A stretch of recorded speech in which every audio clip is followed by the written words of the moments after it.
I recently got this very cool roll-out drying rack to go over my sink. This morning, my husband commented on how neat it is and asked how I found it. I told him that someone I follow on Instagram recommended it. He chuckled, but this is truly how I find some of my favorite products these days by checking out recommendations from people I follow online or recommendations that I hear on podcasts. For years, I did a favorite products list on my blog, and I'm excited to continue this tradition on my podcast. So, today I'm going to be sharing 6 sleep related products that my clients have been raving about in 2022. Hi, I'm Allison Egidi, a pediatric sleep and wellness coach and a mom of 2. I love to help parents find solutions.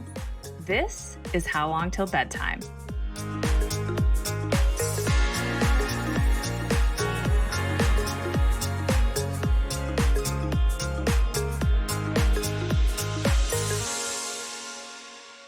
I cannot even believe we are in the last month of 2022. December is a month of reflection for me, among other things, of course. And this episode, I'm reflecting on the sleep products that I recommended most in 2022 and that my clients have been raving about. So let's dive right in. In episode 58, I talked about managing sleep during holiday travels, and I mentioned the first product that I want to recommend today. This is a product I so wish existed when my girls could still fit in a travel crib, and it's the Slumber Pod. The Slumber Pod fits over the vast majority of travel cribs out there. It can also fit over a toddler air mattress, and basically, it provides your child with their own blackout little nook. These are great for any type of travel because they provide blackout space for your child, and it can also help keep them in those pack and plays. But they are particularly helpful if you are going to need to room share with your child, or children are going to need to be sharing a room during your travels. The Slumber Pod just recently released their latest updated version, the 3.0, which includes an improved monitor pouch, an additional fan pouch so you can put your fan up above in the Slumber Pod, and white noise can go in the original lower pouch, and it has an updated ventilation panel. The vast majority of families I work with do some sort of travel throughout the year, and this is the product that I recommend to them and they rave about the most. I have a discount code that will get you $20 off a Slumber Pod. It's Sleep and Wellness $, use the $20. I'll share it in the show notes along with a link that will automatically apply the code for you. Speaking of travel and travel cribs, I had a client this year who was looking for a travel crib recommendation. So I polled my Sleep Tight membership community, and there was a clear winner. Families are loving the Lotus travel crib. Parents said that it's much lighter than a pack and play, which makes it easier to travel with and move around. So to compare, I went ahead and looked up the weights of the Lotus versus a pack and play, and it's a 5-pound difference. The Lotus is 13 pounds compared to the 18-pound pack and play. Its carrying case is not as long as, say, a pack and play's carrying case, and it has backpack straps so it can be carried through airports hands-free. Parents also told me that the mattress is longer, so toddlers can fit in the Lotus longer. This is huge. I've had lots of people that have run into traveling and their child no longer fits in the pack and play. So this might be the most convincing reason for me to recommend that a client buy one, or reason for me to buy one if I were still in the market. So I went ahead and looked up the length just to confirm that this is true and to kind of see how big a difference are we talking about here.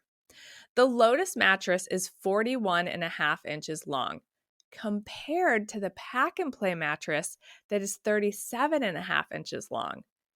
That's 4 inches. 4 inches is huge when you're looking at a growing child. So Addison is so petite that we never really had an issue with her outgrowing the pack and play. I kept her in it until she was 4 when we traveled, but Ainsley did outgrow it when she was 3. And so those extra 4 inches would have been huge for her. And I did confirm that the Slumber Pod is compatible with the Lotus Travel Crib. So these two things can be combined and make your travels a little smoother. The third product I want to talk about today is another product that I wish had been around when my girls were little. If you have a child in daycare or school, chances are that your child has already caught a few viruses this fall. It has been a rough season so far. I share tips for navigating sleep when your child is sick in episode 22, which I will link to in the show notes. But congestion can definitely affect our children's sleep, particularly for infants or young kids who can't even yet blow their nose. I tried the nose Frida back in the day when my girls were little, and I never actually found it that helpful. Maybe because it was hard to coordinate, sucking it in my mouth, holding it in my child's nose while they were resisting it and not thrilled about it. It also grossed me out. And I probably ended up not using it properly, but it just didn't work all that well for me. And I always kind of reverted back to using saline solution, which they didn't love, but I actually found that to be more effective. But these days, there is a product that I would have absolutely purchased and that my clients are raving about, and it's called the NoseBot. It's an electric nasal aspirator. It only requires you to use one of your hands, and actually it just takes 2 fingers. So you actually end up with kind of your thumb and your 2 outside fingers to be able to support your child's face. So it only requires you to use one hand. 2 fingers of one hand. So you have some fingers on your one hand to still use to stabilize their face, and you have your other hand to hold your baby steady. It also has 3 suction strength settings, and it's easy to clean with dishwasher safe parts, etc. So I'm going to link to this in the show notes, but this thing looks awesome and my clients love it. So I would totally recommend this product if you have a baby or child who can't blow their nose, and it can definitely help your child sleep if you're able to clear that nose out a little bit when they're sick. The next 2 sleep-related products I want to mention are products that I recommend to virtually all of my clients. The first is the Kite Sleep Sack. Sleep sacks are safe, wearable blankets. Yes, that is great. That's fine and dandy. But I actually don't think sleep sacks generally improve children's sleep. They don't hurt sleep, but I don't think of sleep sacks per se as a sleep tool. The biggest reason I love sleep sacks is because they keep children in the crib longer. When a toddler tries to swing their leg up to climb out of that crib, the sleep sack is going to restrict how high they can lift their leg. 9 times out of 10, keeping your toddler in a sleep sack is the key to keeping them in the crib as long as possible, which I am a strong advocate for doing. If you haven't yet listened to episode 26, 5 myths about the crib to bed transition, please hop over and check that out. I will link to it in the show notes. But it also, in that episode, I talk about sleep sacks and kind of thinking about the timing of when to transition your child out of the crib. There are lots of sleep sacks out there. But when clients ask me for a specific recommendation, I often recommend Kite Baby for a few reasons. First, it's nice and long, so it can accommodate our growing toddlers and they last a long time. Second, it's hard for toddlers to sneak themselves out of the sleep sack because the neck hole is not huge. Sometimes with some of the sleep sacks, they can get it down around their shoulder and shimmy out. And same thing with the armholes. The armholes aren't huge, so it's not as likely that they're going to get their arm out as part of their shimmying out process. Also, the way the zipper is positioned on it, if you reach the point where your child could unzip it, if you flip the zipper to the back, the positioning of the zipper makes it pretty hard for your child to unzip it when it's on backwards. So these are all reasons that I love the Kite. And it does come in different togs or weights. So I generally recommend the 0.5 or 1.0 tog. That's also a question I often get. The other product that I feel like I literally recommend to all my clients is the Hatch.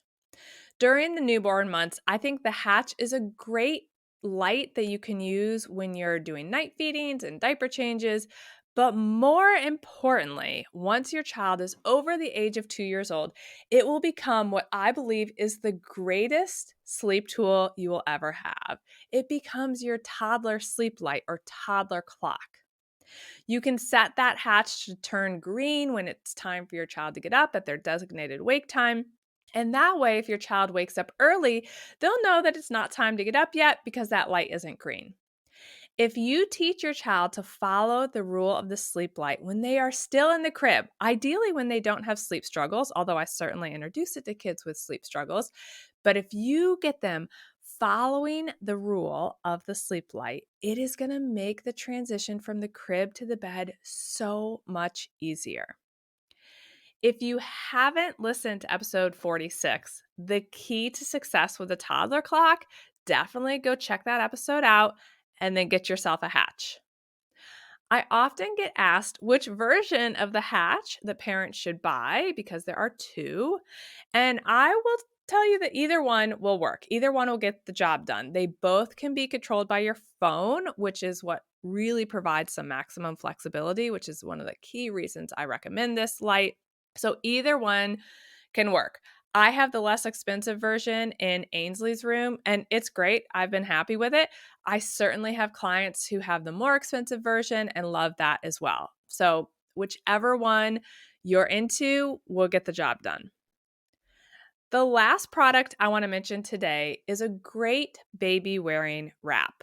One thing that is a must during the newborn months are some contact naps.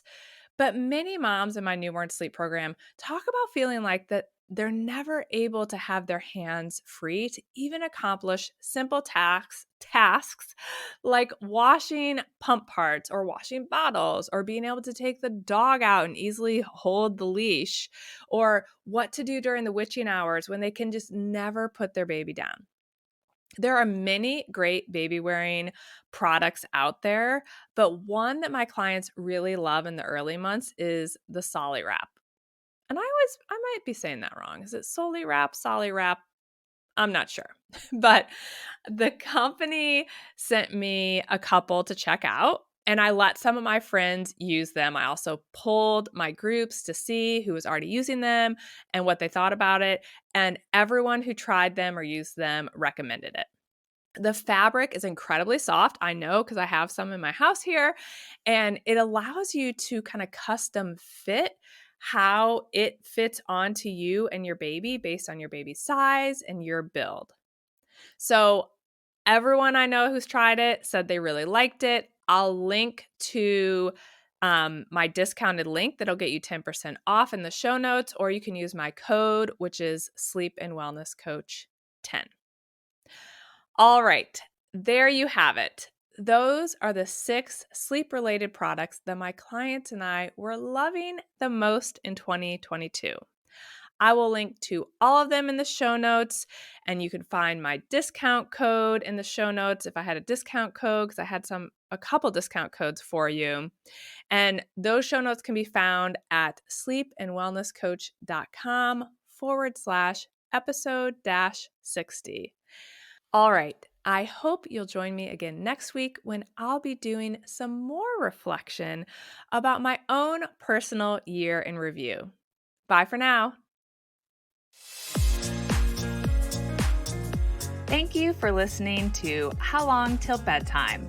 To learn how we can work together to improve your child's sleep, please visit sleepandwellnesscoach.com.